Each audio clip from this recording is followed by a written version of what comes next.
Vapi ST ડેપોની સામે હંગામી જૂના ફાટક કાયમી બંધ કરવાનો ડીએફસીસીનો નિર્ણય। લાંબા સમય બાદ પણ વાપી બ્રિજનું કામ પૂર્ણ ન થતા હવે હંગામી જૂના ફાટકને ફરી કાયમી બંધ કરવાની તૈયારીઓ।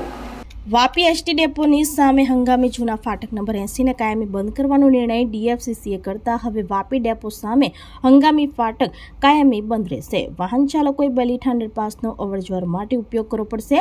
વાપી ઓવરબ્રિજની કામગીરી પૂર્ણ ન થાય ત્યાં સુધી હંગામી ફાટક ચાલુ રાખવાની મંજૂરી મળી હતી, પરંતુ લાંબા સમય બાદ પણ બ્રિજનું કામ પૂર્ણ ન થતા હવે હંગામી જૂના ફાટકને ફરી કાયમી બંધ કરવાની તૈયારીઓ ચાલી રહી છે। ડીએફસીસી દ્વારા આ હંગામી ફાટકને કાયમી બંધ કરવાનો નિર્ણય લેવાયો છે। આ હંગામી ફાટકને કારણે રાજધાની શતાબ્દી, વંદે ભારત સહિતની ટ્રેનોની અવરજવરમાં મુશ્કેલીઓ ઊભી થઈ રહી છે। મુસાફરોનો ટ્રેનમાં વધુ સમય થઈ રહ્યો છે। દિલ્હીથી રેલવે વિભાગ દ્વારા વાપી હંગામી રેલવે ફાટક નંબર 80 ને બંધ કરવાની સૂચના અપાઈ છે। આ સાથે બાજુમાં 100 મીટર અંતરે તૈયાર થયેલા બેલીઠા અંડરપાસથી વાહન વ્યવહાર ચાલુ રાખવા જણાવ્યું છે, જેથી હવે રેલવે વિભાગે હંગામી ફાટક કાયમ માટે બંધ કર્યું છે, જેના કારણે પૂર્વ પશ્ચિમ અવરજવર કરતા હજારો લોકોને સીધી અસર થઈ શકે છે।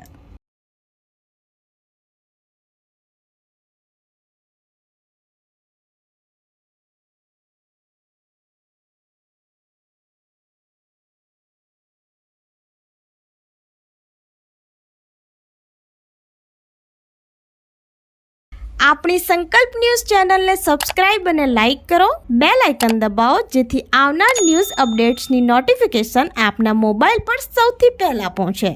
Like, subscribe and share the video.